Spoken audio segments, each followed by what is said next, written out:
Halo semua, ketemu lagi bersama saya Stefanus Medianto di YouTube channel saya. Nah, kita ketemu lagi ya di seri video unboxing saham. Di mana pada kesempatan kali ini saya akan membawakan satu saham yang secara kinerja terbarunya ya ini berhasil membalikkan posisi dari posisi rugi itu menjadi laba pada kuartal 3 2022 dan secara valuasi juga masih murah ya. Tercatat ketika video ini saya buat itu posisinya adalah di level PBV 0,35 kali. Nah, kemudian menariknya juga secara teknikal ini juga sedang berada pada form rise up-nya seperti itu ya. Oleh karena itu seperti apa sahamnya dan bagaimana potensi kedepannya, silakan teman-teman mengikuti usaha video ini dari awal hingga akhir. Namun sebelum saya mulai, izinkan saya untuk menyampaikan disclaimer video ini bahwa semua ulasan atau informasi yang saya sampaikan pada video ini hanya merupakan preferensi saya pribadi. Oleh karena itu merupakan hal yang wajib bagi teman-teman semua yang menonton video ini untuk bisa mengambil keputusan secara bijak beli dan jual saham tersebut berdasarkan informasi yang saya berikan. Oke, kita mulai saja dengan ulasannya. Nah, sekarang kita akan lihat terlebih dahulu ya, apa segmen bisnis daripada perusahaan ini. Nah, secara segmen bisnis sendiri, ini memang sebagian besar itu dikontribusikan oleh anak usaha mereka. Nah, apa saja? Kita lihat sebagai berikut. Jadi, pertama-tama ada penjualan ya, untuk segmen mobil pribadi, alat berat, maupun truk seperti itu ya, yang menjadi kontributor utama daripada segmen bisnis perusahaan ini. Kemudian juga ada segmen bisnis di bidang penjualan spare part ataupun aksesoris kendaraan bermotor. Kemudian juga ada segmen bisnis di bidang logistik ya. Kemudian juga perusahaan memiliki segmen bisnis ya di bidang jasa keuangan, khususnya oleh leasing yang dijalankan oleh anak usaha mereka. Kemudian juga yang menarik, saya juga baru mengetahui bahwa perusahaan ini memiliki segmen bisnis di bidang SPBU ya, seperti itu. Nah, jadi cukup lengkap ya portofolio daripada bisnis perusahaan ini, dan memang secara overall itu related ke dalam bisnis otomotif yang didukung juga dengan bisnis jasa keuangan mereka dan juga bisnis SPBU mereka, seperti itu. Nah, jadi apa nama perusahaannya? Mari kita simak ulasannya sebagai berikut. Nah, perusahaannya adalah IMAS ya, yaitu PT Indomobil Sukses Internasional Tbk, teman-teman semuanya. Nah, di sini saya akan memaparkan kembali ya segmen profit and loss daripada laporan keuangan IMAS di kuartal 3 2022. Nah, perhatikan untuk tanda panah merah yang saya gambarkan. Ini baik di pendapatan neto, laba kotor, laba usaha, kemudian juga laba periode berjalan, semuanya mengalami pertumbuhan ya teman-teman semua. Nah, sekarang kita akan lihat terlebih dahulu di bagian penjualan. Nah, berikutnya saya memiliki breakdown ya daripada penjualan IMAS pada kuartal 3 2022, di mana sesuai dengan apa yang saya sampaikan di awal video bahwa mereka memiliki segmen bisnis penjualan mobil, truk dan juga alat berat. Ini yang menjadi kontributor utama daripada penjualan IMAS ya, di mana ini memberikan kontribusi lebih dari 50% seperti itu. Nah, kemudian juga diikuti dengan penjualan di bidang suku cadang juga aksesoris yang dijalankan oleh anak usaha mereka, yaitu PT Indomobil Multijasa Tbk yang juga listing di Bursa Efek Indonesia dengan kode tick saham IMJS ya. Nah, mungkin teman-teman juga sudah cukup familiar dengan saham tersebut. Kemudian juga ada bisnis di bidang jasa keuangan yang dikontribusikan oleh anak usaha mereka, yaitu PT Indomobil Finance yang memang belum listing. Kemudian juga ada bisnis di bidang sewa kendaraan dan juga logistik ya. Ini cukup besar juga kontribusinya yang dijalankan oleh anak usaha mereka, yaitu PT Indoren. Di mana sebelumnya ada rencana nih dari PT IMAS untuk meng-IPO-kan Indoren ya, namun sampai sekarang itu masih tertunda seperti itu. Nah, kemudian juga seperti saya sebutkan bahwa mereka juga memiliki bisnis di bidang bahan bakar ataupun SPBU ya, di mana ini bekerja sama antara IMAS dengan ExxonMobil ya, dengan brand SPBU yaitu mobil. Jadi kalau misalkan teman-teman menemukan SPBU yang memiliki brand mobil, ini merupakan SPBU milik IMAS yang bekerja sama dengan ExxonMobil seperti itu ya. Jadi kurang lebih kalau kita perhatikan ini pertumbuhannya cukup besar ya di kuartal 3 2022 dibandingkan dengan kuartal 3 2021, sehingga akhirnya juga mendorong ya pertumbuhan pada laba kotor perusahaan ya. Dan kalau kita perhatikan di bagian laba usaha ini juga tercermin secara jelas ya bahwa ini merupakan kontribusi daripada operasional IMAS ya. Jadi bukan kontribusi daripada pendapatan lain-lain ataupun beban lain-lain seperti itu ya, tapi murni daripada pendapatan operasional IMAS seperti itu. Dan kalau kita perhatikan lagi ya di bagian laba rugi periode berjalan, ini juga IMAS berhasil membukukan keuntungan ya dari posisi rugi di kuartal 3 2021 ini menjadi profit ya di kuartal 3 2022 ya, kurang lebih sebesar 445 miliar kurang lebih seperti itu. Dari sini saya bisa melakukan rekapitulasi ya untuk tingkat profitabilitas IMAS, yaitu sebagai berikut. Nah, jadi kalau kita perhatikan ya untuk pertumbuhan GPM IMAS, yaitu gross profit margin IMAS, itu memang bertumbuh tipis saja ya dibandingkan dengan Q3 2021, itu bertumbuh ke level 20,8% seperti itu. Kemudian juga untuk tingkat pertumbuhan OPM-nya ini juga bertumbuh tipis juga ya dari level 6,57% pada kuartal 3 2021 ke level 7,57% pada kuartal 3 2022. Nah, untuk NPM sendiri ya, karena IMAS berhasil membalikkan kondisi ya dari posisi rugi menjadi posisi untung pada kuartal 3 2022, maka ini berarti NPM-nya berhasil bertumbuh nih dari posisi negatif 0,83% di Q3 2021 ke level 1,79% ya di Q3 2022 seperti itu. Dan kalau kita perhatikan juga dari sisi ROE-nya, karena posisinya sudah berhasil mendapatkan profit, maka ROE-nya juga bertumbuh nih ke level positif ya, ke level 3,92% pada Q3 2022. Otomatis juga akan berkontribusi juga pada pertumbuhan EPS yang dari posisi minus di tahun lalu ya di level Rp29,33, ini naik menjadi positif Rp84,06. Ya, jadi secara kinerja ini di kuartal 3 2022 ini IMAS sangat bagus sekali ya menurut saya, karena pertumbuhan laba bersihnya ini didukung oleh penjualan daripada IMAS seperti itu. Artinya segmen bisnis IMAS ini berjalan dengan baik ya. Setelah pandemi ini berhasil bertumbuh dengan sangat baik. Oh iya teman-teman semua, sebelum saya lanjutkan saya ingin menginformasikan bahwa saya juga memiliki free channel Telegram ya teman-teman semua, di mana pada channel Telegram tersebut saya akan memberikan berbagai macam update teknikal saham, tentunya termasuk daripada IMAS, free rekomendasi serta informasi market update yang tentunya bermanfaat untuk teman-teman semua. Untuk link join channel tersebut sudah saya sertakan pada deskripsi video. Oke, kita lanjutkan ulasannya. Nah, jika kita bicara valuasi teman-teman semuanya, saya ingin memberikan sedikit edukasi nih. Jadi kalau kita perhatikan di chart berikut, ya di sini saya menggunakan pendekatan PE standard deviation. Ya, kalau diperhatikan di bagian garis berwarna pink, itu merupakan mean PE daripada IMAS ya untuk level 5 tahun. Itu kurang lebih di level 34,85 kali. Sedangkan untuk garis berwarna orange ini sumber dari Stockbit ya. Ini merupakan current daripada PE IMAS yang dianualiskan seperti itu. Nah, ada satu fakta menarik yang kalau kita bisa dapatkan dari chart ini, yaitu di mana pada tahun 2019 ya, khususnya di pertengahan 2019 ini level PE IMAS itu sempat meningkat sangat signifikan sekali ya, sampai lebih dari 300 kali seperti itu ya. Dan juga beberapa kali level PE-nya juga melonjak cukup tinggi. Jadi kalau kita perhatikan ini level PE daripada IMAS ini cukup sering bergerak ekstrim teman semua ya, dan tidak berkorelasi dengan fundamentalnya. Jadi kalau saya perhatikan di 2019 ini bisa sampai setinggi ini bukan karena kinerja fundamental. Karena kinerja fundamental IMAS pada tahun 2019 ini tidak bagus seperti itu ya. Nah, mungkin jadi IMAS ini akan lebih banyak digerakkan oleh story-story ataupun cerita daripada pertemuan perusahaannya maupun cerita daripada pertemuan usahanya seperti itu. Jadi lebih banyak digerakkan oleh story. Nah, dari sini kita bisa mengambil sebuah kesimpulan bahwa level PE yang dimiliki IMAS ini memiliki varians yang terlalu ekstrim teman semuanya dan tidak memiliki korelasi kuat dengan kinerja fundamental. Jadi jika kita bicara fundamental atau valuasi, maka kita tidak bisa nih menggunakan pendekatan PE standard deviation daripada IMAS. Kita harus menggunakan pendekatan yang lainnya, yaitu sebagai berikut. Nah, namun sebelum saya masuk dalam penjelasannya lebih detail, saya ingin menerangkan bahwa untuk PBV IMAS ya di tahun 2020 sampai 2022 itu memang kurang lebih masih di bawah 0,5 kali PBV.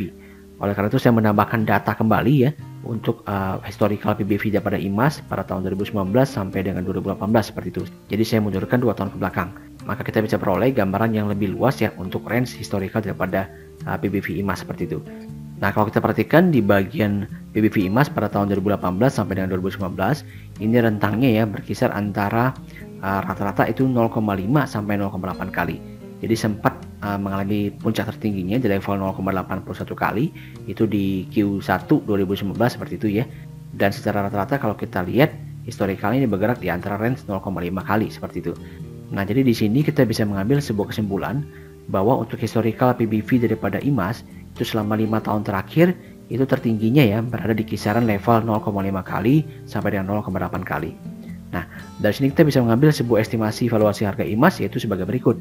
Jadi kalau kita hitung dari range PBV tersebut, maka dengan book value yang dimiliki IMAS pada saat ini, maka kita bisa memiliki estimasi valuasi harga wajar daripada IMAS di level 1430 ya sebagai minimum range-nya dan juga 2250 sebagai maksimum range-nya seperti itu ya. Dan tentu kita berharap ya ini akan didukung dengan kinerja fundamental IMAS yang terus membaik ke depannya. Karena jika terus membaik, maka harusnya animo pelaku pasar itu bisa semakin kuat lagi nih di saham IMAS, khususnya untuk pertumbuhan IMAS ke depannya dan juga kontribusi daripada anak usaha mereka seperti itu. Di mana salah satu anak usahanya itu Indomobil Multijasa ini cukup berkontribusi ya sebagai salah satu anak usaha IMAS.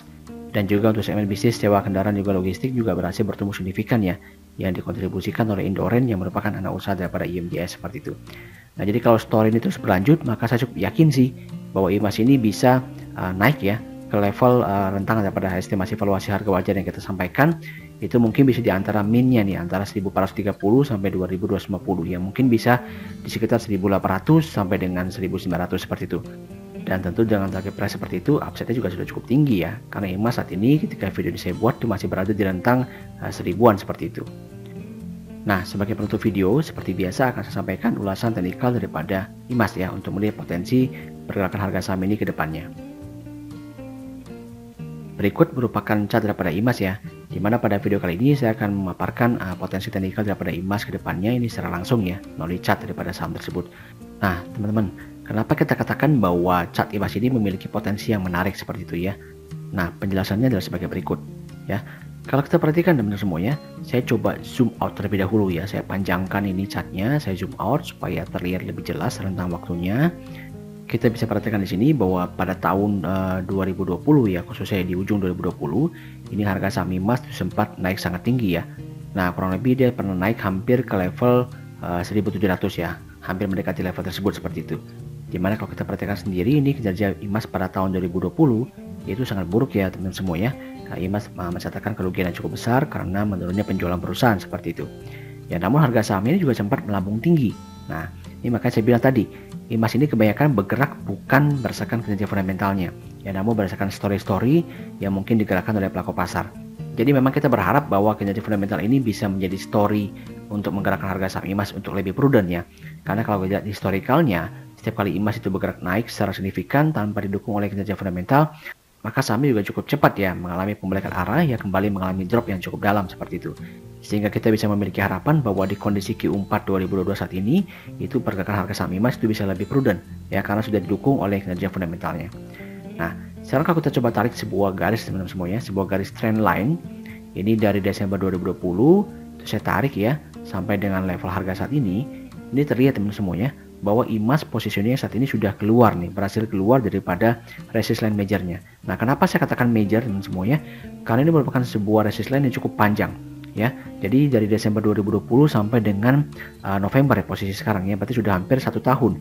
Nah, kalau trend line sepanjang ini maka kita bisa sebut sebagai resistance line major seperti itu. Dan kalau kita perhatikan lagi, di sini saya juga menggunakan garis EMA 200 ya sebagai penentu apakah saham emas sedang bergerak dalam tren positif apa tidak. Dan saat ini seperti yang terlihat pada chart, posisinya sudah bergerak positif seperti itu. Nah, kalau kita runtut sedikit ke belakang ya, kita bisa perhatikan bahwa di September 2022 ini memang sempat terjadi percobaan nih penguatan emas ya. Itu sempat menguat cukup tinggi, melewati daripada resistance majornya, namun akhirnya kembali nih teman-teman semua ya, itu mengalami koreksi seperti itu. Jadi bisa dikatakan bahwa upaya emas untuk keluar daripada resistance majornya di September 2022 ini belum berhasil. Karena sahamnya kembali mengalami penurunan itu sampai di bawah resistance majornya seperti itu. Namun di pertengahan Oktober sampai dengan di awal November ini sudah kembali berhasil nih melewati daripada resistance major ini. Nah, menarik ini teman-teman semuanya, apa yang membedakan kondisi antara September dan juga November? Nah, perhatikan sebagai berikut. Sebuah saham yang berhasil keluar daripada resistance line downtrendnya itu kemudian mengalami rise up ya, naik terus, namun mengalami sebuah konsolidasi, maka ini menjadi sebuah area yang perlu kita perhatikan teman-teman semua ya. Karena area ini menjadi penentu daripada pergerakan harga saham tersebut. Dan di kondisi saat ini akhirnya sahamnya berhasil bergerak keluar nih dari area konsolidasi tersebut. Artinya apa? Artinya buyers lebih memegang kendali ya terhadap pergerakan harga saham emas. Andaikan saja harga saham emas itu kembali breakdown seperti itu ya di fase konsolidasi ini, itu artinya seller itu lebih memegang kendali daripada pergerakan harga saham emas. Namun kenyataannya kan tidak seperti itu. Ya, harga saham emas berhasil keluar ya atau mengalami breakout daripada area konsolidasinya.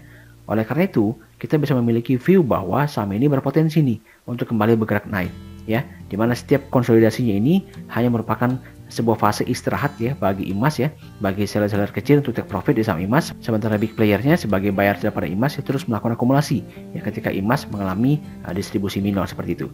Nah, di kondisi saat ini kita memiliki dua strategi teman-teman semuanya yang bisa dicoba diterapkan untuk melakukan entry di saham emas. Jadi yang pertama, teman-teman bisa beli emas ketika saat ini kan sedang mengalami koreksi ya. Jadi di rentang antara 990 sampai dengan 1010 seperti itu teman-teman semuanya. Nah, itu adalah kondisi pertama. Kemudian untuk strategi yang keduanya itu bisa beli ketika emas mengalami breakout level 1035. Jadi bisa tempatkan titik belinya di 1 atau 2 titik di atasnya seperti itu. Nah, untuk strategi pertama dengan membeli pada saat emas saat ini mengalami koreksi minor, itu tetap memiliki resiko downside teman-teman semuanya. Jadi kalau misalkan ternyata konsolidasi saat ini kembali gagal, maka kemungkinan besar emas akan kembali turun nih, akan kembali memasuki range konsolidasinya. Jadi bukan tidak mungkin nanti emas akan kembali mengalami sideways ya, atau mengalami konsolidasi yang lebih panjang seperti itu. Namun saya cukup optimis jika nanti emas berhasil kembali breakout ya level 1035, ini maka saham emas akan bisa naik dengan cepat. Nah, kira-kira naik ke level TP berapa? Maka kita bisa perhatikan sebagai berikut ya. Di sini kita bisa ambil sebuah titik sederhana, sebuah area resist ya di daerah sini teman semua ya. Ini bisa menjadi TP berikutnya bagi emas ya. Dan kalau kita perhatikan ini levelnya kurang lebih antara 1095 sampai dengan 1110 seperti itu. Yang bisa menjadi next TP bagi pergerakan harga saham emas. Nah, untuk stop lossnya seperti apa? Bisa teman-teman put sendiri ya, kurang lebih antara 5 sampai 7% dari titik beli teman-teman semua. Ya, tempatkan stop loss di area tersebut seperti itu. Ya, untuk meminimalisir jika akhirnya ternyata harga sahamnya mengalami pembalikan arah di luar daripada skenario yang kita harapkan seperti itu. Nah, sedikit cerita sebelum saya tutup. Bisa perhatikan juga teman semuanya di area volume ini. Nah, perhatikan juga ketika emas ini bergerak naik di bulan September ya, ini berhasil naik dengan volume kuat, namun akhirnya kembali turun nih dengan volume juga kuat. Nah, seperti yang saya katakan tadi bahwa ini sahamnya kembali mengalami pembalikan arah. Artinya di mana saat itu belum ada big players yang percaya diri nih untuk melakukan buy and hold saham emas. Yang ada malah ikutan menjual ketika mendapatkan tekanan seller. Sehingga bisa diperhatikan ketika emas mengalami penurunan, ini volumenya juga sangat tinggi sekali. Yang artinya penurunannya valid seperti itu. Namun beda situasinya ketika emas kembali berhasil breakout ya di akhir Oktober seperti itu. Di sini volumenya sudah mulai kembali melonjak naik. Ya, artinya ada big players yang mulai diam-diam melakukan akumulasi di saham emas. Dan perhatikan sekali lagi juga ketika emas berhasil breakout pada tanggal 17 November, ini volumenya kembali besar seperti itu ya. Yang artinya big players yang masuk di area ini kembali melakukan akumulasi di saham emas seperti itu ya. Dan saat ini pun koreksinya itu diikuti dengan volume yang tipis. Sehingga di sini kita bisa mengambil sebuah kesimpulan bahwa big players itu masih wait and see ya, dan berpotensi untuk kembali melakukan akumulasi di saham emas. Dan kalau nanti akumulasi sudah selesai, otomatis kan barang di sellernya sudah semakin sedikit. Nah, maka harga sahamnya berpotensi untuk kembali naik seperti itu ya. Dan perhatikan juga teman semuanya, bisa terus ikuti update emas di channel Telegram saya. Kalau jika nanti emas berhasil keluar nih di atas TP yang saya sebutkan, maka bukan tidak mungkin nih saham ini bisa bergerak sangat masif ya. Bisa menjadi the next superstock kita di akhir tahun 2022, dan bukan tidak mungkin akan melanjutkan kenaikannya yang kuat ya di tahun 2023 seperti itu. Nah, jadi merupakan sebuah saham yang menurut saya memiliki potensi yang bagus. Untuk itu silakan teman-teman ikuti terus ya update teknikal emas di channel Telegram saya. Oke, demikian sharing saya untuk emas ya pada video kali ini. Silahkan ditonton kembali ulasan dari awal hingga akhir jika dirasa penjelasannya ada yang kurang jelas. Dan juga ada teman-teman yang tidak sengaja mampir di YouTube channel ini, saya minta dukungan untuk subscribe, like, dan juga share video ini ke rekan-rekan yang lain. Dan juga sampaikan juga nih pendapat teman-teman di kolom komentar mengenai emas ya, baik fundamental maupun teknikalnya, untuk bisa kita diskusikan bersama. Terima kasih atas waktunya. See you on the next video.